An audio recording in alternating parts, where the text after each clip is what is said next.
ડીસા તાલુકાના માલગઢ ગામની ગૌશાળામાં મંગળવારે માગસર મહિનાની પૂનમ પ્રસંગે મહિલા ભાવિકોએ ભજનની રમઝટ બોલાવી હતી। બનાસકાંઠાના ડીસા તાલુકાના માલગઢ ગામમાં કાર્યરત ગૌશાળામાં છેલ્લા 10 વર્ષથી 60થી વધુ મહિલાઓ દર પૂનમે ભજન ગાવાની પ્રથાને આગળ ધપાવી રહી છે। આ મહિલાઓ પૂનમના દિવસે સવારથી સાંજ સુધી ભજન ગાય છે। આ ગૌશાળાની 14 વર્ષ પહેલા સ્થાપના કરવામાં આવી હતી। હાલ 1200થી વધુ નાના મોટા ઢોર આ ગૌશાળામાં આશ્રય મેળવી રહ્યા છે।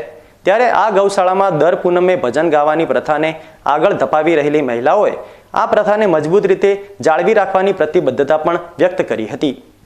માલગઢ જોધપુરિયા ઢાણી અહીંયા રામા બાપુ ગૌશાળામાં વર્ષોથી અમે ગૌશાળા બની ત્યારથી જ બધી મહિલાઓ અને 50-100ના ટોળામાં આવી અને અહીંયા પૂનમના દિવસે સારી રીતે ભજન મંડળી કરે છે અને સારું એવું શિક્ષણ લઈને જાય છે અને બહુ બહેનો સારી રીતે ભજન ગાવે છે। બહુ બધી બહેનો અહીંયા આગળ આવે છે। અમે અહીંયા 10 વર્ષથી સત્સંગ ને ભજન એવો કાર્યક્રમ કરીએ છીએ અને 50થી 60 જેવી બહેનો અમે ભેગી થઈએ છીએ અને ભજન ગાઈએ છીએ। ગૌશાળા સોગારામ રામા બાપુ ગૌશાળામાં અહીંયા ભેગી થઈએ છીએ। આ ગૌશાળા મેં 10 વર્ષથી ભજન મંડળી કરો છો। પછી અમે ગૌશાળામાં આવો છો, બધી મહિલા ભેળે બસો પછી ભજન મંડળી અમે ચલાવો છો। કેટલા ટાઈમ થઈ ગયો? 10 વર્ષ થઈ ગયો।